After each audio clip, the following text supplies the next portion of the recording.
जय हिंद बच्चों, आज की क्लास में हम जानेंगे भारतेंदु हरिश्चंद्र जी का जीवन परिचय। ठीक है, वीडियो स्टार्ट करते हैं।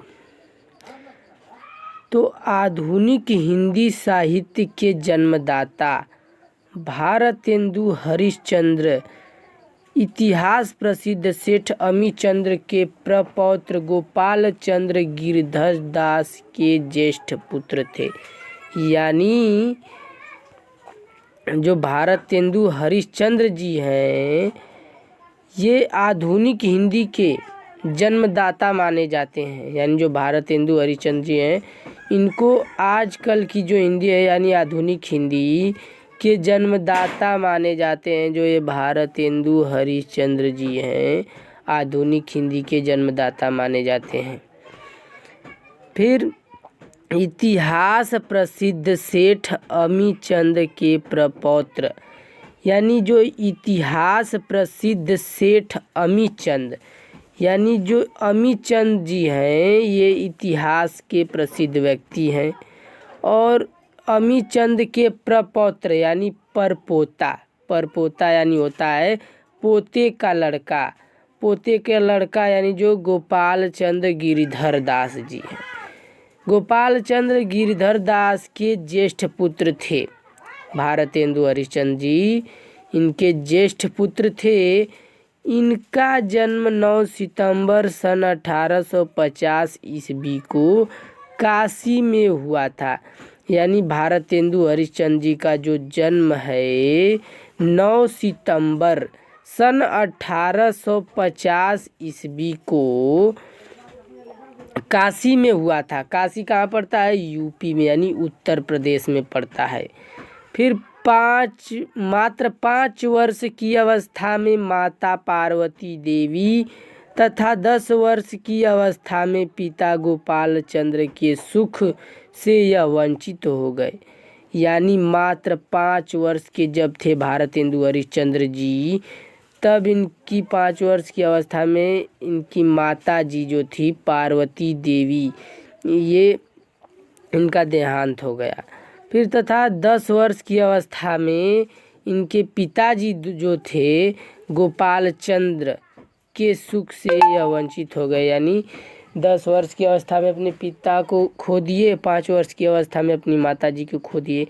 यानी इनके पिता का नाम गोपाल चंद्र है, गोपाल चंद्र है इनके पिता का नाम, और इनकी माता का नाम पार्वती देवी था। बीमाता मोहन बीबी का इन पर विशेष प्रेम न होने के कारण इनके पालन पोषण का भार काली कदमादाई और तिलकधारी नौकर पर था। यानी बीमाता मोहन बीबी, यानी बीमाता का अर्थ होता है सौतेली माँ। सौतेली माँ का इन पर विशेष ध्यान न होने के कारण, विशेष प्रेम न होने के कारण इनका जो पालन पोषण का जो भार है काली कदमादाई, ये काली कदमादाई यानी और तिलकधारी नौकर पर था। इनके घर में जो काली कदमादाई थी और तिलकधारी नौकर जो था, इनका ध्यान रखते थे वो लोग। फिर पिता की असामयिक मृत्यु के बाद क्वींस कॉलेज वाराणसी में 3-4 वर्ष तक अध्ययन किया। यानी पिता की असामयिक मृत्यु, यानी बिना समय की इनके पिता की मृत्यु हो जाने के बाद ये क्वींस कॉलेज वाराणसी में 3-4 साल तक अध्ययन किए। उस समय काशी के रईस, यानी जो काशी के रईसों में केवल राजा शिव प्रसाद सीता रेहिंद ही अंग्रेजी पढ़े लिखे थे। यानी उस समय काशी के रईसों में केवल राजा शिव प्रसाद और सीता रेहिंद ही अंग्रेजी पढ़े लिखे थे। इसलिए भारतेंदु जी अंग्रेजी पढ़ने के लिए, इसलिए भारतेंदु जी अंग्रेजी पढ़ने के लिए उनके पास जाया करते थे। यानी उस समय जब कोई नहीं पढ़ाने लिखाने वाला, अंग्रेजी नहीं था उस समय, किसी को भी अंग्रेजी ज़्यादातर लोगों को नहीं आती थी। तो उस समय की बात है, उस समय सिर्फ केवल सीतारेहिंद जी ऐसे व्यक्ति थे, शिव प्रसाद सीतारेहिंद जी ऐसे व्यक्ति थे जो अंग्रेजी पढ़े लिखे थे। तो उस समय भारतेंदु जी अंग्रेजी पढ़ने के लिए उनके पास जाया करते थे और उन्हें और उन्हें और उन्हें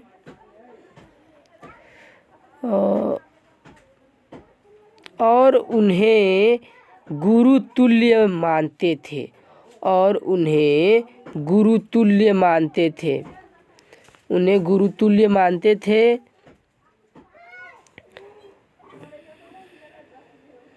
और उन्हें गुरुतुल्य मानते थे। यहाँ पर लिखा है और उन्हें गुरुतुल्य मानते थे।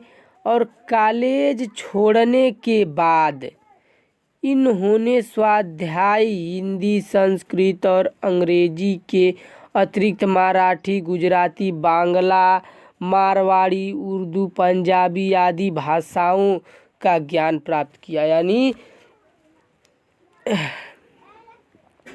कॉलेज छोड़ने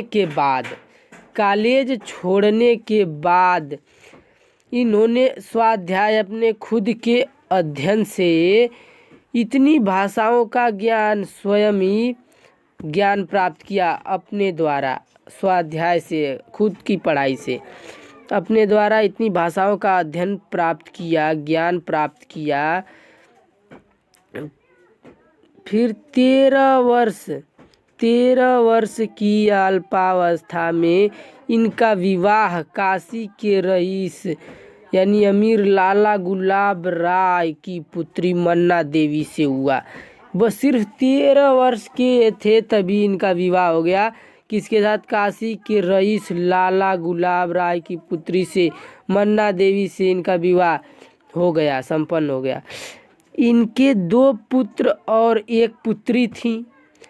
पुत्रों की बाल्यावस्था में ही मृत्यु हो गई थी, जबकि पुत्री विद्यावती सुशिक्षित थी। यानी इनकी पुत्री का नाम विद्यावती था और वह पढ़ी लिखी थी, सुशिक्षित थी।